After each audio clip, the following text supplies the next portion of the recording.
Please Moradabad की online classes में आप सबका स्वागत है। आज हम यहाँ पर सामाजिक अनुसंधान के अंतर्गत सामाजिक अनुसंधान के प्रकार पढ़ेंगे और इसमें सबसे पहले सामाजिक अनुसंधान का जो प्रकार है वह है विवेकात्मक या निरूपणात्मक अनुसंधान में सबसे पहले एक सामाजिक शोधकर्ता समाज में जाकर के पहली बार तथ्यों को, सूचनाओं को और उससे संबंधित सामग्री को एकत्रित करता है। फिर कहीं जाकर के वो अपनी परिकल्पना का निर्माण करता है। शैलीज और अन्य समाजशास्त्रियों के अनुसार निरूपणात्मक जो अनुसंधान होता है वो सबसे पहले जिस समस्या या विषय के बारे में हमें कोई भी ज्ञान नहीं होता है, पहली बार उस समस्या पर लोगों का ध्यान आकर्षित करने के लिए या अपनी ज्ञान से संबंधित जिज्ञासुपन को समाप्त करने के लिए सबसे पहले निरूपणात्मक या अन्वेषणात्मक अनुसंधान किया जाता है। शैलीज भी कहते हैं कि इस प्रकार के अनुसंधान में हम अपने अनुभव को बढ़ाने के लिए उस विषय या सामग्री से या समस्या से संबंधित अनुभव को लेने के लिए करते हैं, जिससे आगे चल के हम उससे संबंधित एक अच्छी उपकल्पना बन सकें।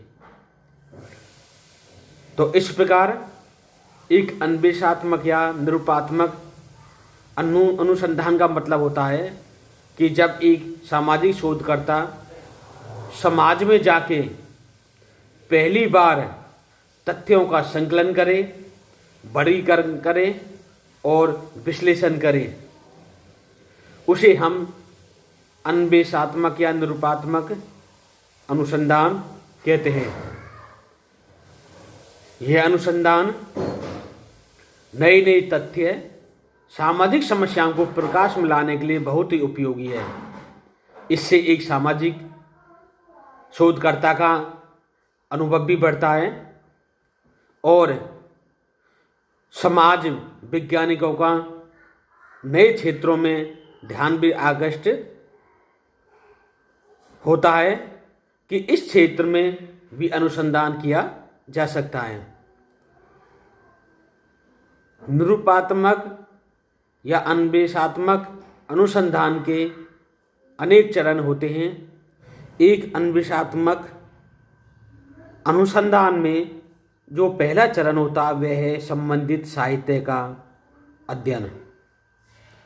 छात्रों, सबसे पहले हम किसी सामाजिक समस्या या विशेष से संबंधित जो भी प्रकाशित साहित्य है, अप्रकाशित साहित्य है, उनके बारे में हम अध्ययन करेंगे। साहित्य से संबंधित जैसे उस विषय या समस्या से संबंधित सामाजिक शोध, रिसर्च पेपर्स वगैरह, लेख, पुस्तकें आदि के बारे में अध्ययन करेंगे, जिससे हम अब तक उस समस्या या विषय से संबंधित जितना भी अध्ययन का क्षेत्र है उससे हम अच्छी तरह भलीभांति परिचित हो सकें और यह चरण हमारे ज्ञान में ज्ञानवर्धन के लिए बहुत ही उपयोगी है। दूसरा होता है अनुभव सर्वेक्षण। दूसरे चरण में अनुभव सर्वेक्षण से तात्पर्य होता है कि ऐसे व्यक्ति जो इस विषय या समस्या से संबंधित ज्ञान रखते हों, हम वहाँ जाकर उनसे उस समस्या से संबंधित उस ज्ञान को जानें, उनके अनुभवों को जानें, उनका साक्षात्कार करें और उन समस्या के बारे में उनकी राय जानें, क्योंकि उन व्यक्तियों के पास उस विषय से संबंधित जो ज्ञान होता है वो किन्हीं कारणों से उस ज्ञान को सार्वजनिक नहीं कर पाते हैं।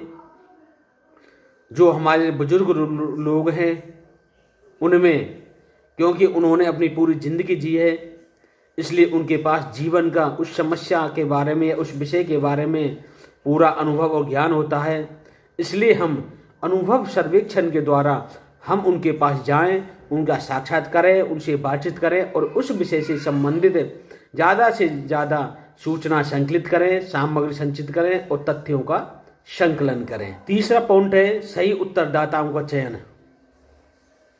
एक अन्वेषात्मक अनुसंधान के लिए चूंकि हम पहली बार तथ्यों का संकलन कर रहे हैं, सूचनाओं को संकलन करने, और वो हमारे लिए बिल्कुल नहीं है, इसलिए ये सबसे ज़रूरी ये होता है कि हम अपने अनुसंधान के दौरान सही उत्तरदाताओं का चयन करें। सही उत्तरदाताओं के लिए जैसे सपोज कीजिए हम एक गांव का अध्ययन करना चाहें तो हम वहाँ के सरपंच, वार्ड पंच, वहाँ के स्कूल टीचर्स, जो लोग वृद्ध जन होते हैं, विद्वान जन, या और भी जो कर्मचारी हैं, हम उनसे बात कर सकते हैं और उस विषय से संबंधित ज़्यादा से ज़्यादा सूचना संकलित कर सकते हैं। अन्वेषात्मक अनुसंधान के अंतर्गत सामग्री या तथ्यों का संकलन करें तो हमारे लिए बहुत ही ज़रूरी है कि हम उनसे बिल्कुल उपयुक्त और सटीक प्रश्न पूछें। यह नहीं हो कि वो प्रश्न जो तुम जिस समस्या पर अनुसंधान कार्य कर रहे हो उससे बिल्कुल अलग हो, या उनमें ऐसे प्रश्न हो जिससे वो समझ नहीं सकते हैं, या उन्हें संशय बना रहता है, तो इस प्रकार वो आपके प्रश्नों का उत्तर नहीं दे पाएंगे। आप उन्हें पूरा विश्वास में लें और उनसे अच्छे प्रश्न, बिल्कुल उस विषय से संबंधित प्रश्न नहीं करें जिससे वो सहज होकर आपके प्रश्नों के उत्तर दे सकें। पांचवा पॉइंट देखते हैं अंतर्दृष्टि प्रेरक घटनाओं का अध्ययन। जब आप फील्ड में डाटा कलेक्शन के लिए जाएं तो वहाँ पर आप अपनी आंखों से ऐसी तथ्य या सूचना या सामग्री भी देखेंगे जो उन्हें आप किसी अध्ययन से प्राप्त नहीं कर सकते हैं। इसलिए आप बारीकी से उन घटनाओं का ऑब्जर्व करें, उन घटनाओं को देखें और संकलित करें। कभी कभी ये छोटी छोटी सूचनाएं हमारे सामाजिक अनुसंधान के लिए बहुत ही ज़रूरी होती हैं। एक अन्वेषात्मक अनुसंधान का क्या महत्व होता है हमारे समाज में, अब हम यहाँ पर देखते हैं। एक सामाजिक अनुसंधान नई नई विषय और समस्याओं की ओर लोगों का और समाजशास्त्रियों का ध्यान आकर्षित करता है, जिससे सामाजिक अनुसंधान को बढ़ावा मिलता है। इसके अलावा उस विषय से संबंधित नई नई टेक्नोलॉजी, सामाजिक अनुसंधान की प्रविधियां भी विकसित होती हैं, जिससे सामाजिक अनुसंधान आसानी से किया जा सके। इसके अतिरिक्त हम सामाजिक अनुसंधान के द्वारा इस विषय से संबंधित समस्या में संबंधित यह अनुभव कर सकते हैं कि इसमें कितना धन खर्च होता है। उस समस्या से संबंधित जो प्रारंभिक सूचनाएं होती हैं, जो बेसिक सूचनाएं होती हैं, उनके बारे में जानकारी मिलता है।